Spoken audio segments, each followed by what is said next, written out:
So, what would you like to say? Actually, I thought you were going to say everything about this. Oh, well, everybody, this is Brady. Say hi, everybody. Hey. So, Brady's 8 years old, and he happens to be on spring break.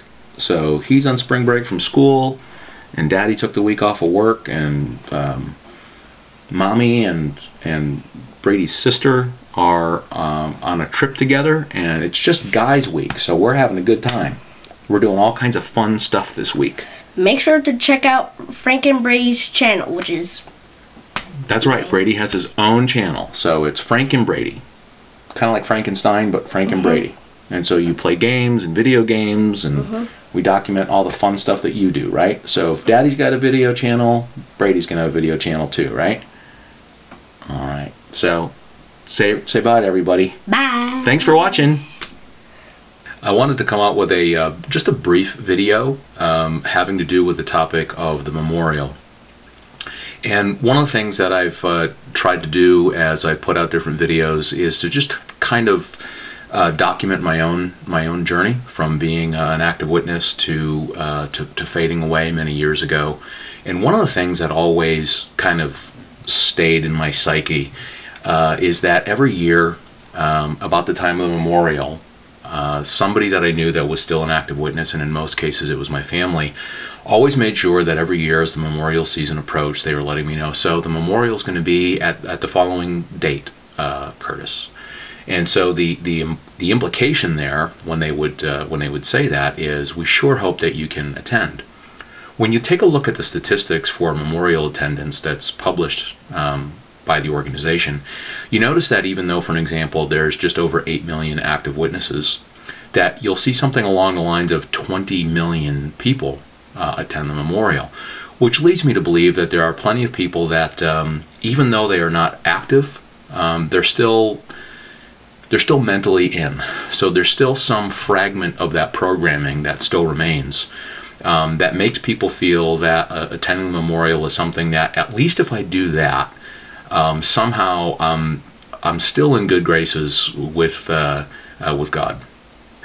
That might not be the reason or the motivation for all of those 12 million people who attend that aren't active members. I'm sure there's a variety of different motivations as to why somebody would still attend the ceremony. Maybe it's just acquiescing to the insistent invitations of a family member or a friend or neighbor or coworker or whatever. But I do notice that when I go to carts that they still have very prominently displayed the "You Are Invited" piece. And in all candor, the first couple years that I was that I had faded, that was one of the things that was a little difficult for me to shake. I relocated across the country, about 2,000 miles away from everybody that I knew, my family, my friends. So I chose where in the country would I like to live, where would I like to start over fresh, and I chose to move there completely on my own. And one of the things that first year that I was by myself is when the memorial season came, my older brother actually, when I moved, my older brother reached out to somebody that he knew, like a friend of a friend that he knew live in the city that I live in. And he said, why don't you stop by and visit my brother Curtis, who just relocated out there. So in the first few months that I'd moved into my apartment out here, I was getting these visits, and the gentleman who visited me was an elder. And so he took other publishers with him. There are probably about a half a dozen people that he took to my apartment with these different visits. And there was this one older gentleman that he took with him that was a fellow elder in a local congregation. So, they would come over and they would offer me the latest magazines, and, I invited them in and we would just chit-chat, because I didn't know these people personally at all. So they were just responding to the invitation that was offered by my brother. So I guess in a way you could say that my older brother kind of sicked the local elders on me, like, so here's his address and here's his phone number, and if you could keep an eye on him, type of thing. Anyway, so when it came time to the memorial, so this goes back to about 2005. When it came time to the memorial, that was kind of like that last vestige of that programming that was still, you you've been to all the memorials through your entire life, and it's kind of the one event that you should still go to. So that was still something that was a little bit of a struggle for me to overcome. So anyway, I went to that memorial, and there's a reason why it was the last memorial that I attended. Because when you're absent of the day in, day out, week in, week out routine of going to the hall and expecting there to be this lead up with the special talk, that this lead up to the memorial, when you don't have that inculcated and hammered into you day in, day out, week in, week out in the time leading up to the memorial, it doesn't have the same impact. So I find myself in Tucson, and I was on the north side of Tucson, and the local congregation where these elders were from, they went to a congregation in the Tanca Verde area in Tucson, and apparently there were several congregations. And instead of having the confines of the local Kingdom Hall, what they did is they apparently rented out a local elementary school in Bear Canyon here in Tucson. And they had several congregations that had their memorial event at this local, was it a gymnasium or an assembly hall? Anyway, it was a big area within the local elementary school. So I went to the memorial, and I didn't know anybody there other than the people who had visited me at my apartment. So this one particular elder, that was again a friend of my brother's. And I recognized a couple of the faces of people who've been to my apartment. So I went to the memorial, and the brother, the elder who routinely visited me, he invited me to sit with his family. So again, I didn't know them at all. I knew him a little bit. So I'm sitting there watching, really with a fresh perspective, a perspective that I'd never had when I went to the memorial. And it seemed just completely bereft of any type of meaning at all. So we're sitting on folding chairs in this elementary school auditorium, and the talk just really didn't really make a lot of sense to me, because it was talking about the fact that we're celebrating the fact that that Jesus died, celebrating the fact that he was killed. And I just, all kinds of different thoughts entered into my head as they were passing the emblems through the audience. I'm looking at person after person after person just solemnly take the tray that had like broken saltine crackers in it and pass it to the next person. So like there's some type of aura or mystique about these emblems, and it was just it was crackers on a plate, and everybody in attendance had crackers brought to them. And so there were a couple people that weren't in their seats. There were a couple people who, for one reason or another, were standing in the back. So, maybe they had infants or something like that. And for whatever reason, they weren't in their seats. And the attendants would actually bring the emblem to the people that were standing in the back. And the people in the back were not going to partake of the emblem. All they did is they touched the plate that was offered them. And then they let go of it. And the attendants took it back. And I'm thinking, is there some cosmic significance that everybody in attendance has to actually touch the plate? Because they didn't partake of the emblems, they didn't partake of the wine that went by, they didn't partake of the bread. It was a ceremony. So it's kind of like a checking in process. That okay, so regardless of what my standing is, I was here for this celebration of Jesus being put to death, as opposed to the celebration of the resurrection, for example. That had nothing to do with it. It was the fact that on this night, let's go through the Bible story that talked about how Jesus was put to death, and he was put to death for everybody that was here.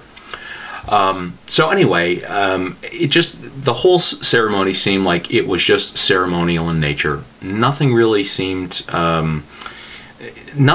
special about the night. And I was looking at this kind of like with the lenses with which I used to attend the memorial when I was an active witness. That whole perspective was completely gone. So I was watching the memorial ceremony with a completely different perspective, and it seemed just completely devoid of any type of meaning. So that was the last memorial that I attended, and again, it goes back about 13 years ago. That was the last memorial that I went to.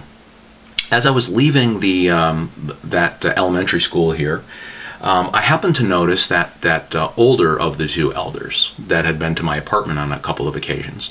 So as I was walking out, I happened to catch his gaze, and, "Hi, how you doing?" And he looked at me like, "Who are you?" Just a complete lack of recognition at all. And I'm thinking, well, that's strange. You've been to my apartment a couple times. We've had conversations before. It's kind of weird that I'm not expecting that he was going to throw his arms around me in greeting, but something to acknowledge the fact that I actually responded to their invitation and went to the memorial.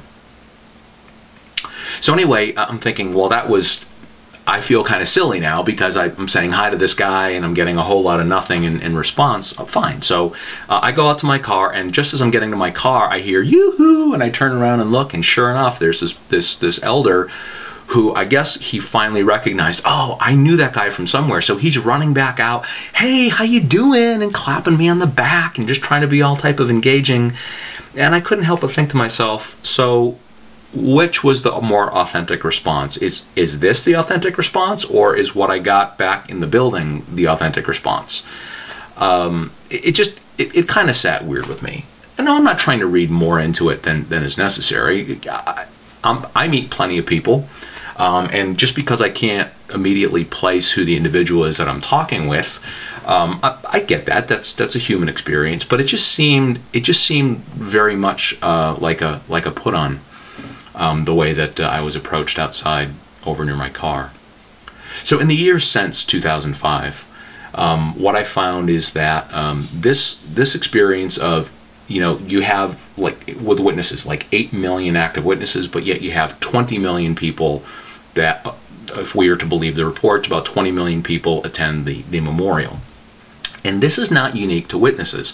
There are people in every single faith out there. So for an example, if you're talking about people who happen to be Catholic, for an example, midnight mass at Christmas time, you have all kinds of people who are not typically at most services will make extra effort to be there and to kind of check in at that particular service, because that's the time that they want to connect with their, whether it's connect with their spiritual heritage or their family, or just, this is the one day out of all the other days. It's a very special thing, and I want to make sure that I go to services. If you're talking to somebody who's of the Jewish persuasion, when the high holidays, when it's time for the high holidays in the Jewish faith, again, you can't. It's very hard to get a ticket to that, because people come out of the woodwork, and that's the one time of the year that people will make an extra effort to actually get to services, even though on a day in and day out basis they might not go to the local synagogue or congregation. They will when a special event. So therefore, it's the same thing with witnesses. And the more I get to know people of other faiths, the more I realize that this is something that's very, very common. People will make an extra effort to come to this particular ceremony. My reason for coming out with this video is we are coming up within the next couple weeks. We are in the thick of the memorial season.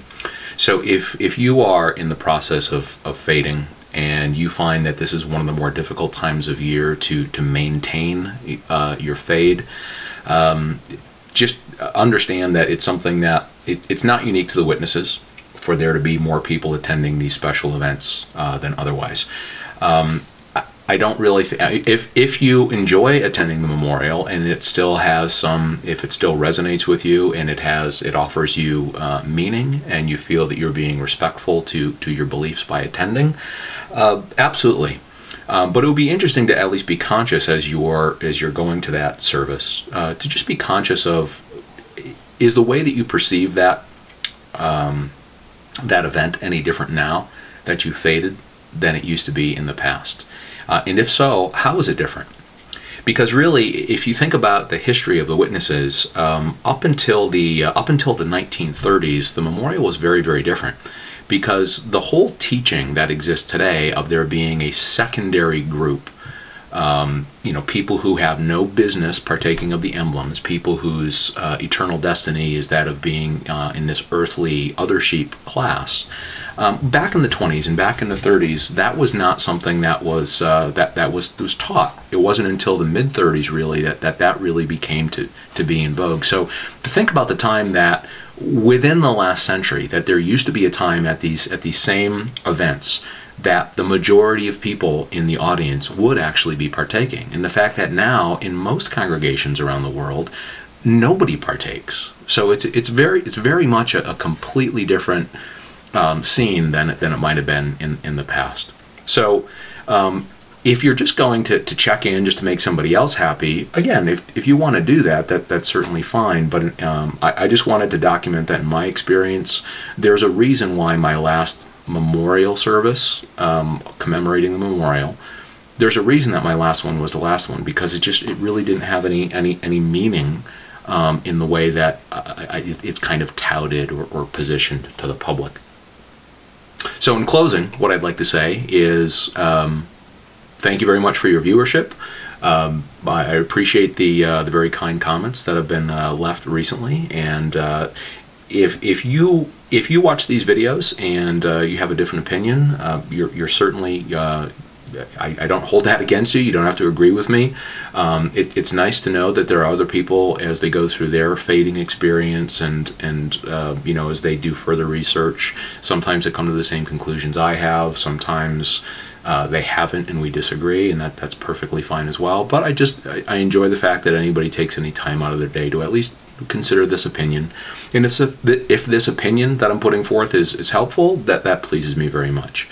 If you don't think that it's helpful, okay, take it in the spirit with which it's offered. So in closing, hope you have a great day, and I'll look for you next time on my next video.